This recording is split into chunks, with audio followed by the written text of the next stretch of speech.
This is a visualization from ARROW, the Artemis real-time orbit website that you can also access at any time by visiting nasa.gov/track-Artemis, showing us that we are now under 10,000 miles from the moon, 9,948 to be specific, and continuing to count down.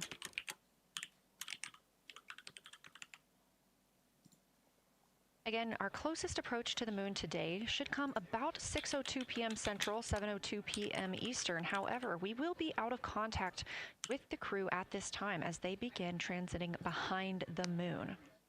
At that time of closest approach, the distance from Orion to the lunar surface will be about 4,070 miles. Of course, these are estimates at this time, and we'll be sure to provide you with the official numbers once that closest approach has been reached.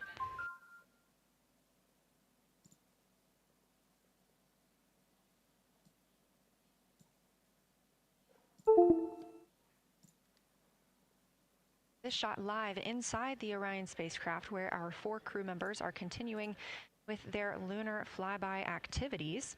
They have just begun those activities really about 20 minutes ago, so we've got several hours of moon view opportunities. This is still a live view inside that capsule. However, you can see just how dark they have turned down the lights. Actually, they've turned them all the way off. There are a few LEDs that they cannot power off, but turning down these lights gives them better views outside of the spacecraft's windows while they photograph the moon. This also prevents any reflections from inside the spacecraft bouncing up on the windows and interfering with their photography.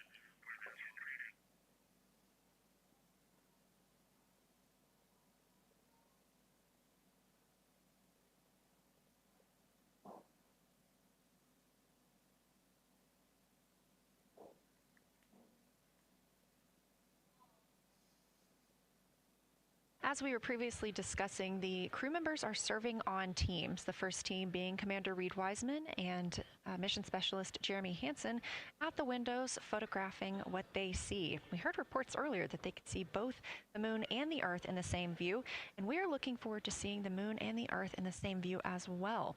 That Earth set coming up just a few hours. While Wiseman and Hansen are at the windows photographing, Glover and Cook are serving as support crew. They are able to assist with cameras. They are also providing those situation reports, letting us know how the team is working inside the spacecraft, what they're seeing, and how they're feeling about it. Those first blocks of teams will last about an hour, and the crew members are approaching the halfway point into their first observation block. A reminder, we have 5 of those blocks today. So they're approaching this halfway point, during which the crew at the window will switch roles. One will begin taking pictures, and the other will be making annotations on their PCD, that's portable computing device. Both of those crew members at the windows are recording audio of what they see. They are putting on headsets and recording audio into their portable computing devices. Obviously, we are not hearing this right now. This is going to be sent down to the science team, and they will be able to analyze that at a later time. What we are hearing, though, and will continue to hear, are those science sit reps a few times every block. Once this block is complete, about 40 minutes from now, we will have the teams switch. That means pilot Victor Glover and... Science integrity, looking out of window 1. I think I may have misreported earlier saying that it was Tycho going over the horizon. That was Copernicus I was referring to. Apologies. It was Copernicus is what is farthest bounding to the east, and that is now like on the horizon or just past it. And the Korolev is now a few degrees from going over the horizon. And then, you know, next it'll be Aristarchus Plateau.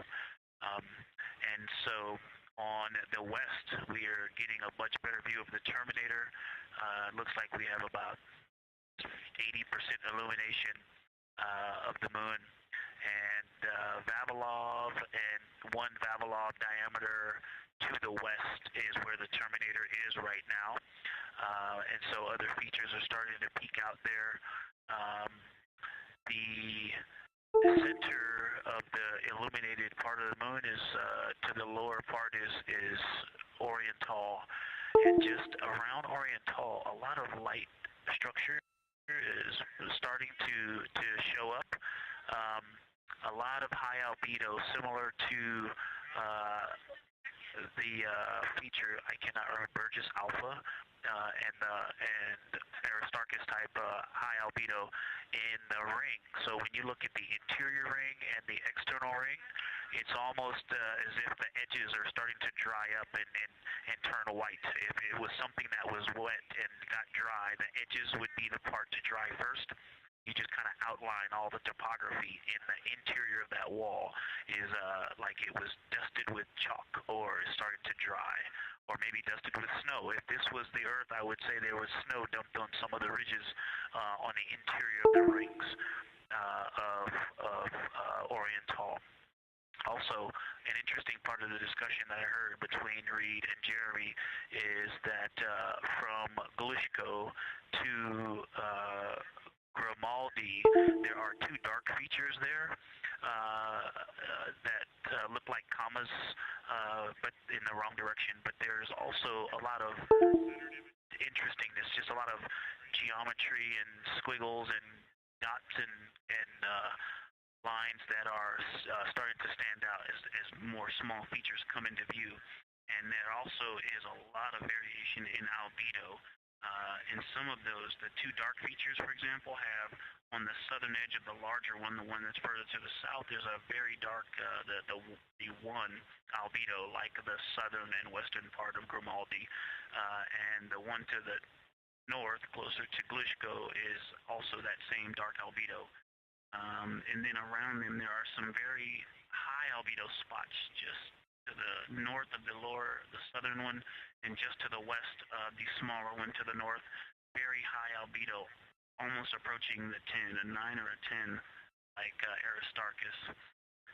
And lots of little bright spots are just starting to pop up on in this view. To the north, as you look up at the North Pole, there is a very distinct crater with a lot of very defined central peak that is also 3 in albedo, and all of that area past it, going to the horizon, gets lighter and lighter, and is very, very high albedo. And I will go look and find the name of that feature if I can look that up. And then to the south, really getting some interesting geography and topography in the South Pole Aitken Basin. And the view of the South Pole is quite amazing. We've got some terminator there, as well as the limb view, and there is a very distinct crater right at the South Pole. And I'm going to go look up, I don't believe that is Aiken, but I'm going to go look up the name of that one because it's also giving a lot of good topography due to the shadows that I'm seeing. But that's, I was trying to bound the view that I'm seeing for you, and I got distracted by all of these interesting albedo variations that are popping up in the interior. But that's the view that we see. Just a Vavilov diameter to the west beyond is where the terminator is. Just beyond, I think Copernicus is the easternmost feature that we can see. A very nice ringed, very nice structure crater to the north with a great high albedo central uplift to the north, and the south is dotted by a very characteristic crater with a lot of terrain, shadow features, and I will go try to find some landmarks to put names with those. Any questions for the observation team? Integrity science, love the descriptions. You're definitely looking odd up there. Appreciate seeing the training being implemented. Especially interested in your descriptions of the dark patches. You compared the comma-looking features to the albedo you see in Grimaldi and notice that you're starting to see those color differences popping out. Any observations you want to make, especially when you get on, the PCD in a little bit, would really help us tease out the differences in those dark mare deposits. Great description, Victor. Keep them coming.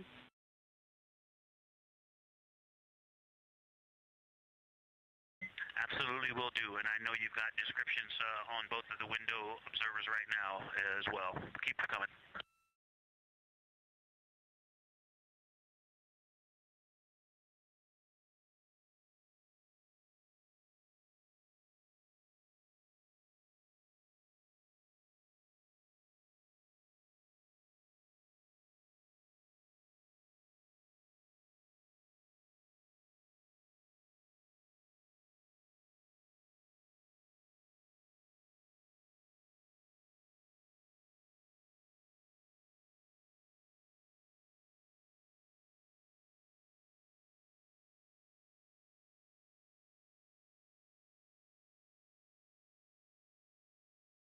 Great evidence of how well trained this crew is by the science team.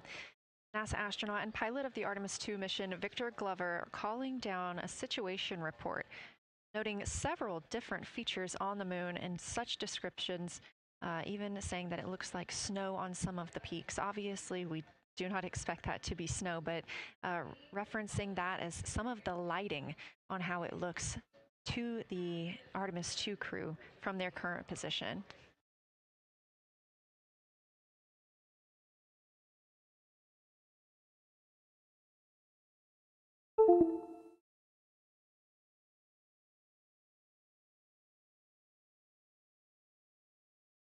The team is slated to be switching their positions at the windows now. Both Reed Wiseman and Jeremy Hansen have been at windows 2 and 3, one taking photos, one making observations and annotations on their portable computing device. At this time, we also anticipate that they are looking at a crater duo. One of those is Glushko, and the other is Ohm. The team is looking to know the extent of Glushko's ray system and how its rays differ in the Mare versus the Highlands. They also want the team to compare the ray systems of Glushko to Ohm.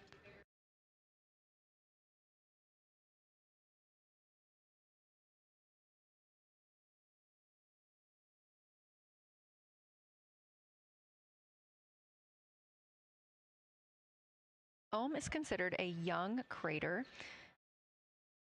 If you've ever seen a photo of the Richat structure, it's also known as the Eye of the Sahara. It's 40 kilometers in diameter, and that could fit within Ohm's interior.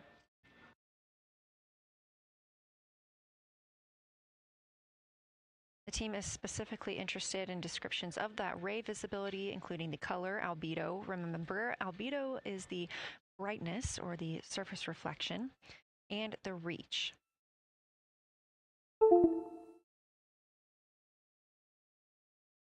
Again, I am using the same lunar targeting package that the crew is referencing on board right now. This helps keep them on time as well as prompt them for when they need to make a call down to the science team and report what they're saying. It also gives them reminders of when they need to swap positions at the windows. Additionally, I'm using the Artemis II Lunar Science Passport developed by Amber Turner and the Artemis II Lunar Science team. Now, this passport did not fly with the crew, but they used it extensively as a study guide here on Earth. So a lot of the descriptions and comparisons you hear today are developed directly by the science team.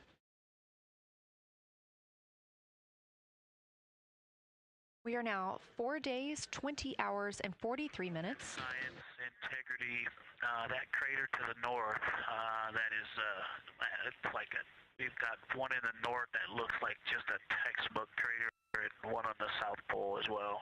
The one on the north, I think, is Pythagoras.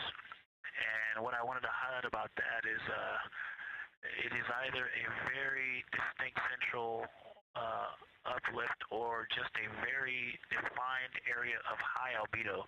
If a majority of the crater, especially the floor of the crater, is, say, an albedo of 5, this center, and gosh, only a tenth of the diameter of Pythagoras is an albedo of 2, maybe 3, but it is very bright and it stands out.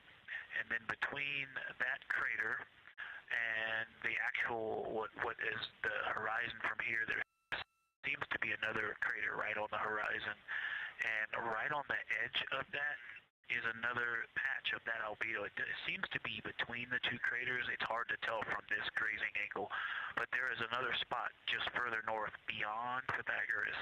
Between the two, I can draw a picture of this one and show you where that very high albedo, again another 2 albedo surrounded by 5 and most of the area bounding it.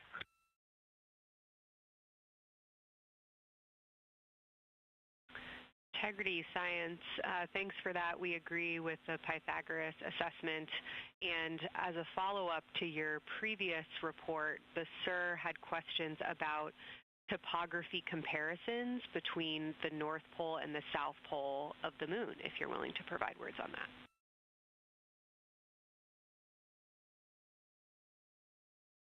Topography comparisons, absolutely. And if you have any idea what, if you draw a line between Pythagoras and the western edge of the outer defined ring of Oriental, it intersects a beautiful textbook crater on the south. I would love to know the name of that. The topography differences, now the South Pole has a little bit of a benefit that it has more of the terminator, and I can see a little more shadowing there, but there's a nice crater right at the South Pole, so that's the main thing defining the topography there. Seems to be quite a bit of elevation change. I can see some very jagged shadows, a 90-degree just to the west of that crater at the South Pole. I can see a very distinct change in the shadow directions, indicating, I don't know, a very high wall or a very deep canyon just to the west of that. And in the north, it seems to be that from sort of the edge of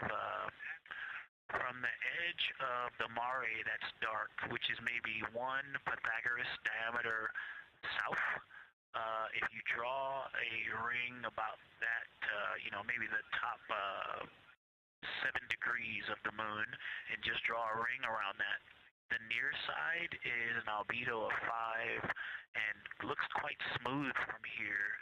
And then along the same edge of the mare, the edge of the mare that kind of Grimaldi's just outside of, Blushko is just outside of, Carroll Crater is just outside of, and you start to see the stark differences between the darker 7/8 and the 5s and 6s, the 4s and 5s. If you follow that line up to the north, that line is also where the change in topography happens at the North Pole.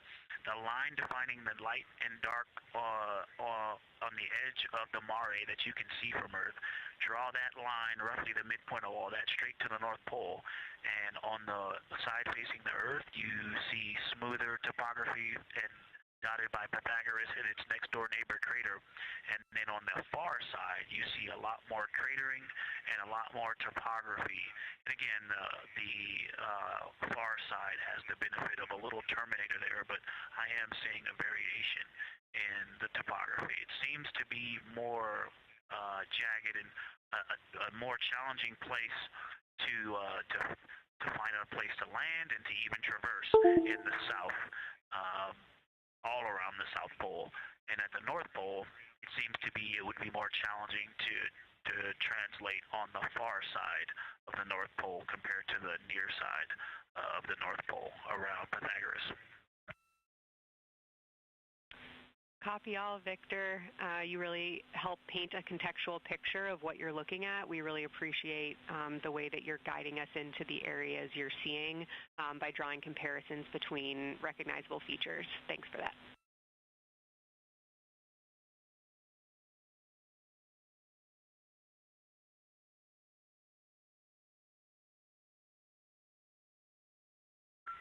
And Kelsey, another little science sit-rep moment, something I just heard from the window team is the more I look at the moon, the browner and browner it looks. I thought that was an interesting observation. The two observers have been on timeline, no hardware issues. They did start to talk a little bit about another feature that you'll hear more about on the recordings that they call the handprint. That was at the end of their Glushko and before they moved into their current target. They thought that was worth chatting a little bit more about. And they're preparing to switch after this. Houston copies and concurs.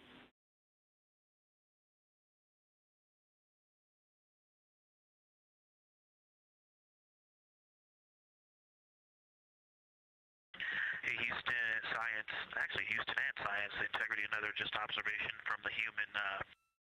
My eyes have shifted a little bit since I've been up here. I've been wearing my reading glasses to look at the PCD.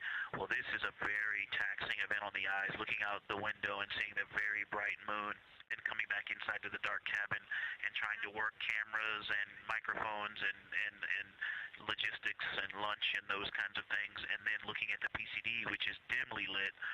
It's just been an exercise. It is a difficult thing to manage it. I'm up and down on the glasses and then having to wait as my eyes adjust when I come back in. As soon as I look back into the cabin from looking out the window, I can feel my eyes adjusting, and I just have to work through it as they adjust.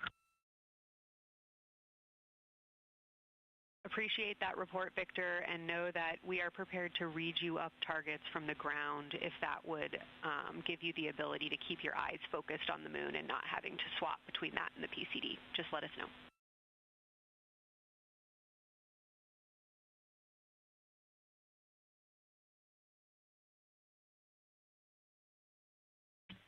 Yeah, we appreciate that, Science, and we will also do that for the window teams, and we'll back each other up that way as well. But we appreciate that. We may take you up on that. Thanks.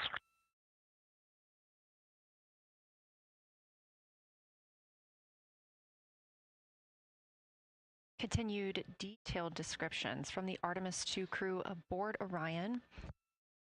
Again, this is a test flight, the first time we've flown humans aboard this spacecraft. So every detail, even that it's difficult to look outside the window and then back at the PCD, that portable computing device, every single detail is appreciated as we prepare for future missions. Glover also mentioned that he is now wearing his glasses. He's in space and that his eyes have shifted a bit. This is something that happens when our astronauts go to space.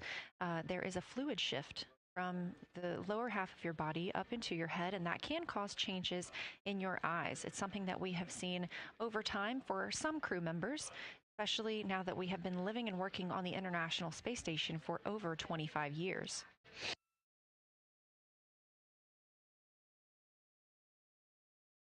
Again, it's clear that these Artemis II astronauts have undergone extensive lunar science training, including classroom instruction, fieldwork, and high-fidelity simulations. Training expeditions even took place in analog environments like the Icelandic Highlands and the Kemasasin impact crater in Labrador, where crews practiced identifying and describing geologic features under varying conditions.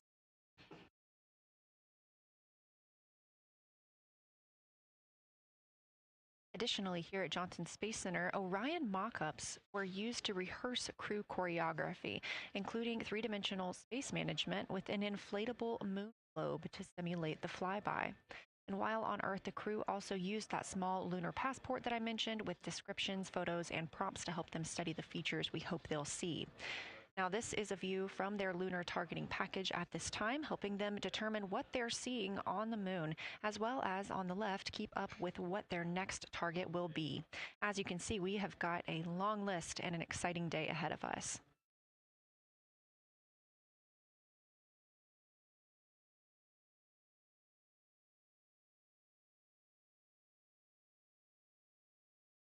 It's now been 4 days, 20 hours, and 53 minutes since Orion launched atop the Space Launch System rocket from Kennedy Space Center in Florida with our 4 crew members aboard.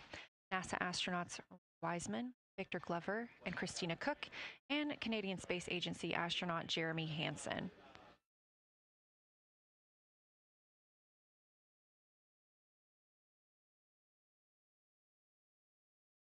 The Artemis II crew passed a major milestone today when they passed the Apollo 13 distance record at 12:57 p.m. Central, 1:57 p.m. Eastern. That Apollo 13 distance record was 248,655 statute miles from Earth. And Houston, another observation, whole moon.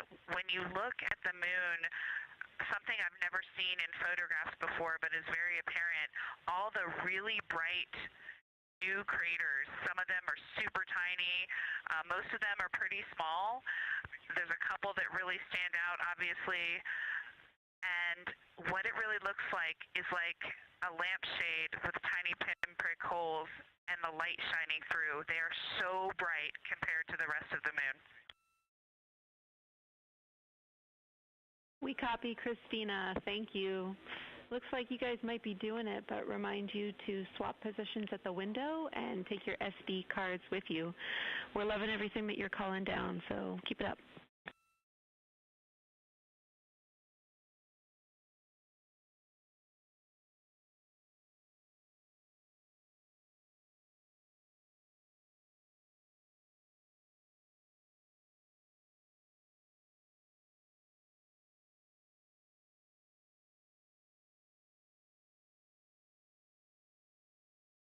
Again, Orion previously surpassed that the Apollo 13 greatest distance from Earth by humans. That was 248,655 statute miles from Earth, and Orion now 250,294 miles away from our home planet. The spacecraft is 9,033 miles away from the moon and growing ever closer. At its closest approach, it'll be about 4,070 miles away, and we will make sure we confirm what that distance ends up being. This is an approximation and an estimate ahead of that moment.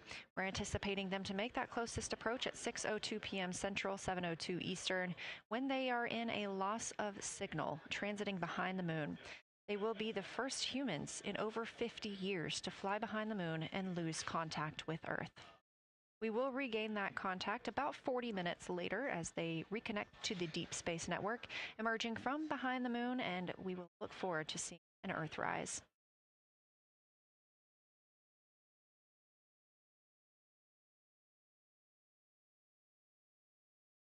Again, the crew is currently in their position swap portion on their timeline.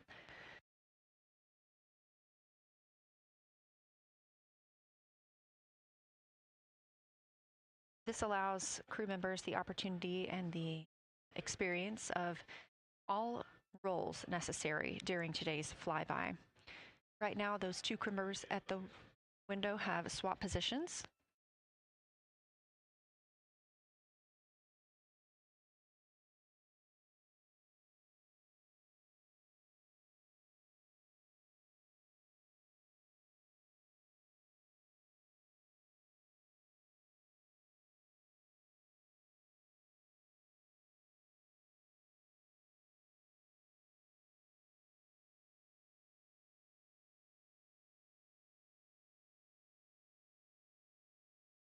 Again, the crew at the windows swapping positions. Right now, that crew is Commander Reed Wiseman and Mission Specialist Jeremy Hansen, while Victor Glover and Christina Cook serve as their support flyby crew members. That's why you are hearing Victor and Christina during those science situation reports. Those voices will change in about 30 minutes. They take a turn taking photos and making annotations while at the window.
Houston, Integrity.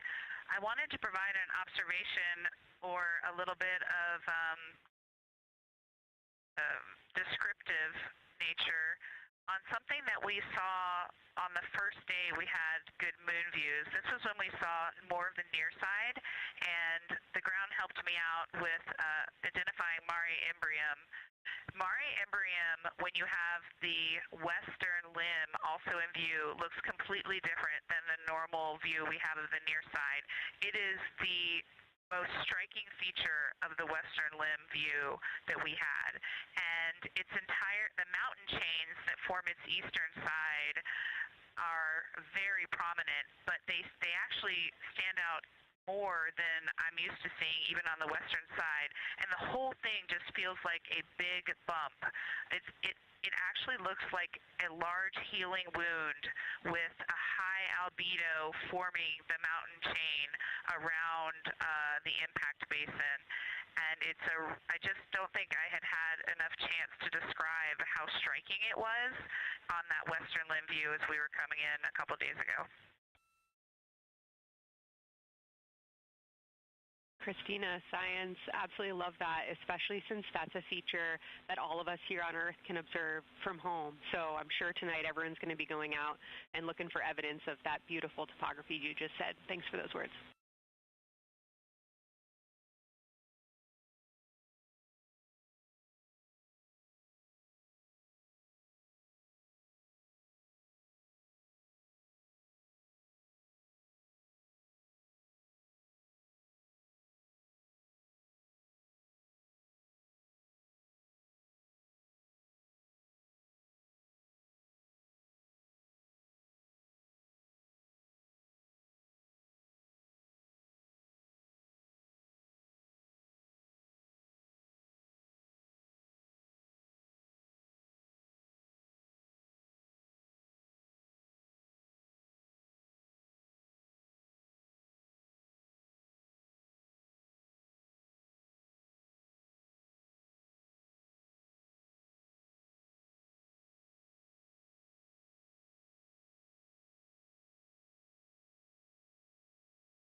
The view on your screen coming from Orion, a camera mounted on the spacecraft's solar array wing. Toward the right of your screen, near side is the hemisphere we see from Earth. That is identifiable by those dark splotches, which are ancient lava flows. It's integrity. A question and a comment. Question is it possible that we're seeing a Schrodinger basin from this vantage point in the Terminator at the South Pole? And the comment is Ohm. The rays coming out of Ohm are less distinct. We are not seeing the bright rays coming out of it, but the sort of 9 o'clock wedge that is formed by the change in albedo from the interior portion that is to the northeast to the surrounding lighter mare that's 270 degrees to the west. That 90 is very distinct and interior. You got some great descriptions from the two at the window about the colors in there, but in that darker part, in that wedge, you've got some really interesting color, even though the rays, the distinct difference in the albedo almost look like rays, but it's not the rays coming out. It's the just change in that albedo. Integrity science, that is very intriguing, those color rays coming out of Ohm rather than sort of albedo. And as answer to your question, we do not think you can see Schrodinger. It's in darkness as of now. But thanks for that Ohm description, and it sounds like the pair at the window's got great descriptions that we're definitely going to dive into tonight.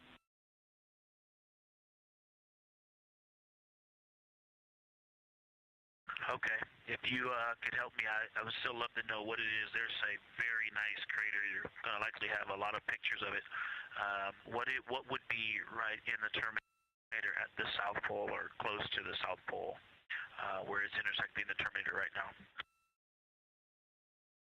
Yeah, Victor, we're assuming you're talking about, you know, kind of if you're looking at the Terminator, it's basically like 70% down from the North Pole. Is that where you're looking?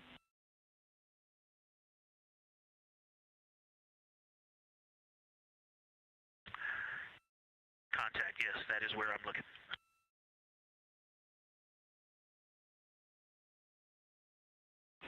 Integrity Houston, that is an enabled caution for wastewater dump required. We have hit our limit. As expected, no crew action.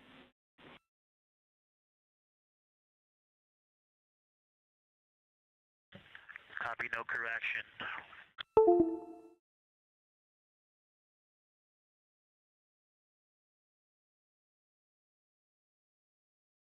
You are. Integrity Science, we're trying to figure out what you're looking at there. Is it like right on the Terminator, or is it in the eliminated portion next to the Terminator?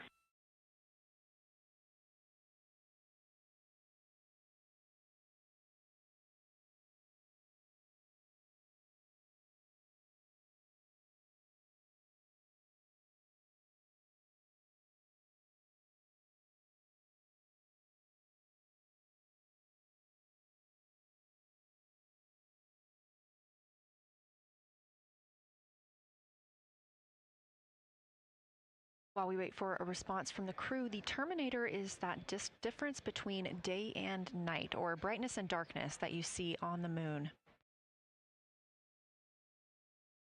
See this from the International Space Station as well, looking down at Earth. And Science from Integrity, excuse my space orientation adaptation. If you draw a line between Glushko through the center of Oriental, and then another line from Glushko through the southern tangent of Oriental, that line would almost perfectly intersect tangentially the crater that I'm talking about, and it is on the Terminator. So yeah, I think I'm not looking at the South Pole. I was a little twisted. That line description was really helpful. I have eyes on the SIR right now, and they are actively discussing lunar geography. We will be back with you shortly.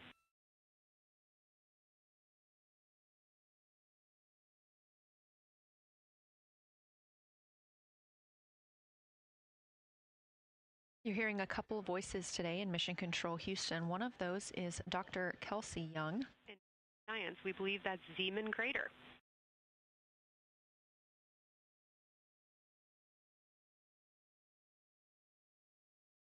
Oh, I floated away from the speaker. Say it again, please. We believe that that is Zeeman crater.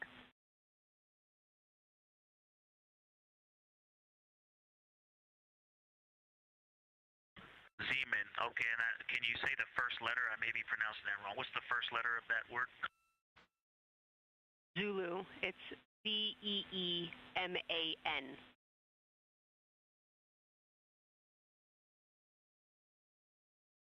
Copy. Thank you for that.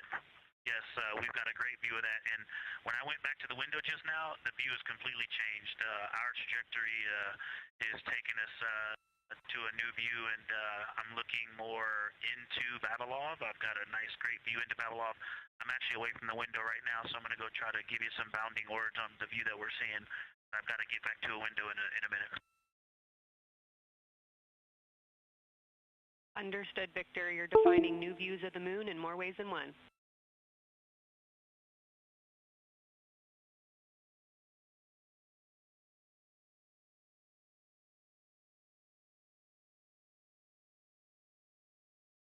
Again, when you hear calls down to science or from science, that's Dr. Kelsey Young, the Artemis Science Flight Operations Lead here at a console in Mission Control. You also hear communications with the crew from Canadian Space Agency astronaut Jenny Gibbons. She is the Capcom for today. She is a backup Artemis II crew member. Those calls from pilot Victor Glover asking about a feature he was seeing, specifically a crater on the moon. Meanwhile, the team here in the science evaluation room was actively working together to determine which feature he was describing.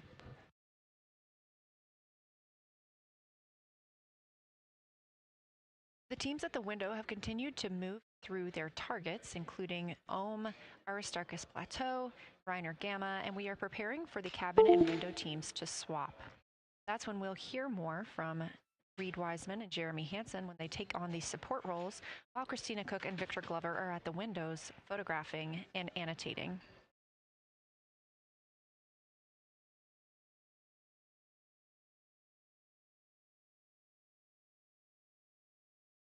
As we briefly mentioned, if you look towards the right side of the moon, essentially,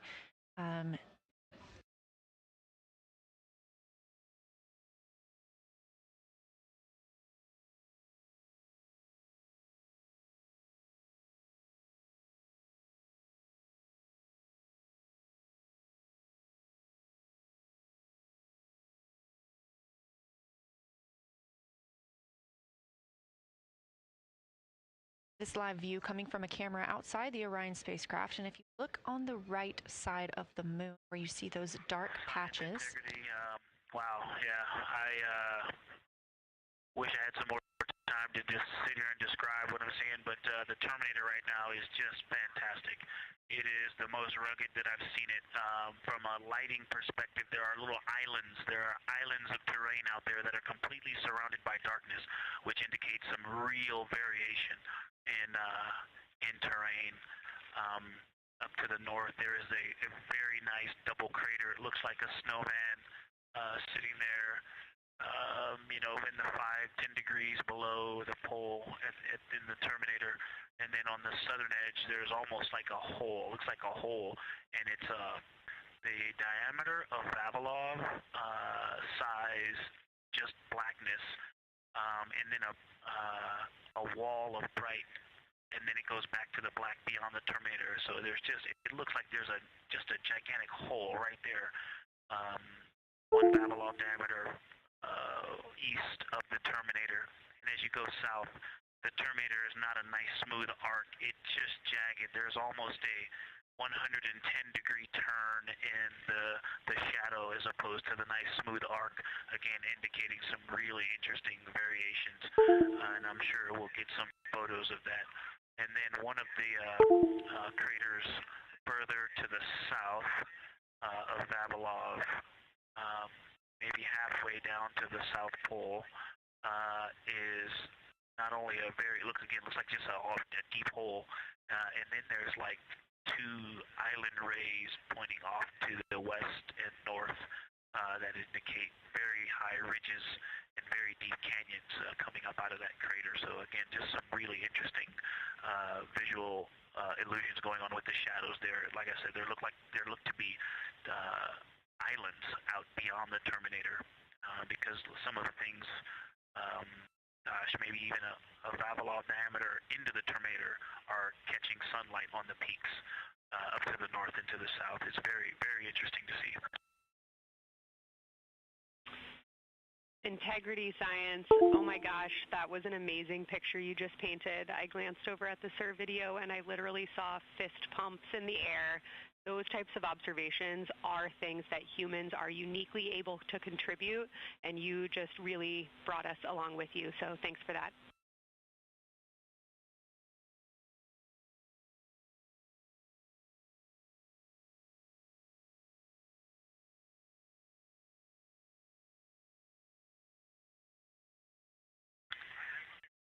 That's awesome, Kelsey. Did you get a sit rep updating you on a slight change in logistics for PCD use? Christina, this is Houston. We did not, but we will take it now.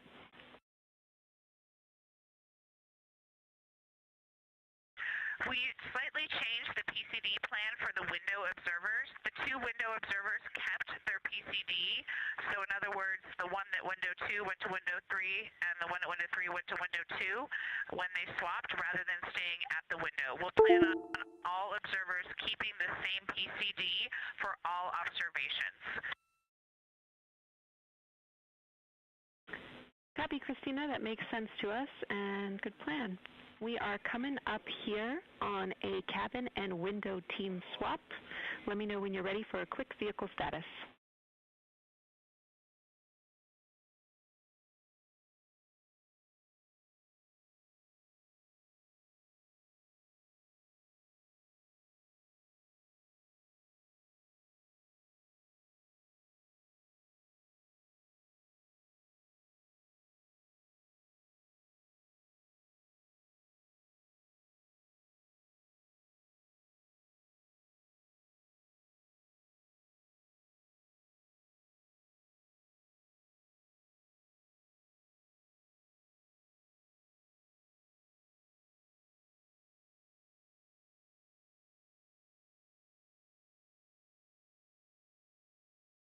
As you heard, Science.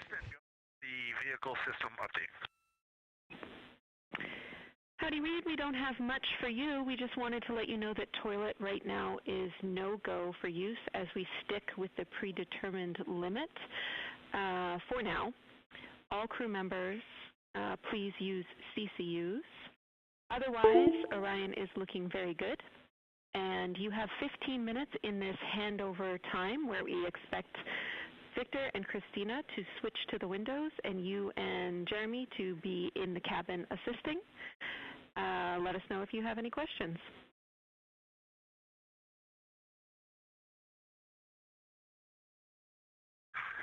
No questions at all, and they're in the swap right now. The first thing I'll tell you, I floated up to the docking hatch window and just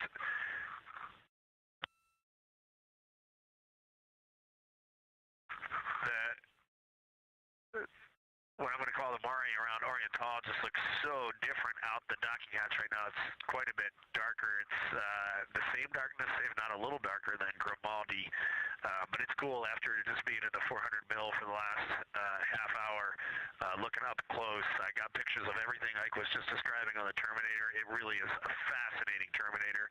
And then Oriental just looks so dynamic right now. It's very three-dimensional out the docking hatch compared to what I was just looking at through the 400 mil. We love it. We are getting a sneak preview from one of our SAW cameras at what you're looking at, and we see some of what you're describing. We cannot wait to see your photos. Thanks.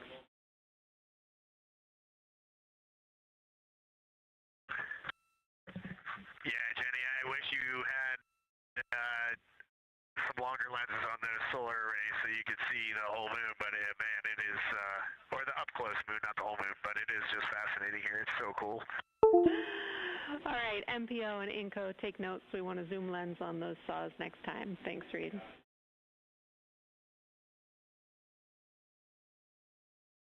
Affirmative.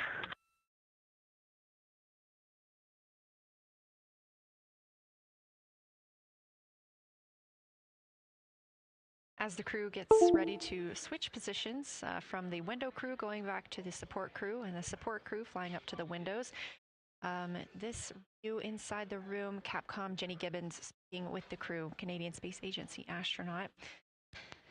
Crew has continued to provide excellent descriptions of what they are seeing on the lunar surface. In this picture, or in this live view actually, from Orion and a camera mounted on its solar array wing, if you look at the dark portion on the right side of the screen, those are visible from Earth. That's considered the near side. Those are ancient lava flows from a time early in the moon's history when it was volcanically active. If you look towards the left, there's that dark, large crater that appears above, to the left of those lava flows. That's Oriental Basin. It's about 600 miles wide. It straddles the moon's near and far side, and this mission is the first time that humans have ever been able to see this with their eyes in the daylight. Again, you hear conversation about that Terminator. You have a great view of that as well. That's the difference between light and darkness on the moon. Victor Glover explaining that as a very jagged looking Terminator due to the peaks that they're seeing and the craters that they're seeing as they prepare to cross over the far side.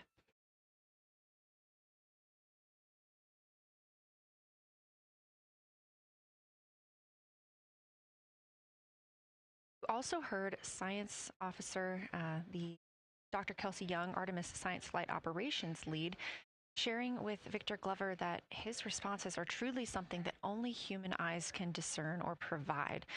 Previously discussed how having humans observing the moon on this mission is being combined with lunar robotic data to help us maximize what we know about the moon. So part of that data comes from the Reconnaissance Orbiter, or LRO. This orbiter provides the robotic foundation that makes Artemis II lunar science possible. LRO has been orbiting the moon for 17 years, which makes it the longest operated lunar orbiter in history. Also the only American spacecraft dedicated specifically to lunar science and exploration. Artemis II lunar observations are designed to complement data like the detailed surface images from LRO. So while LRO provides those detailed high-resolution maps of the moon's surface, the Artemis II crew adds human observations that focus on regional context and relationships between features, giving scientists a larger geologic picture. Now, this combination of robotic and human observations strengthens lunar science.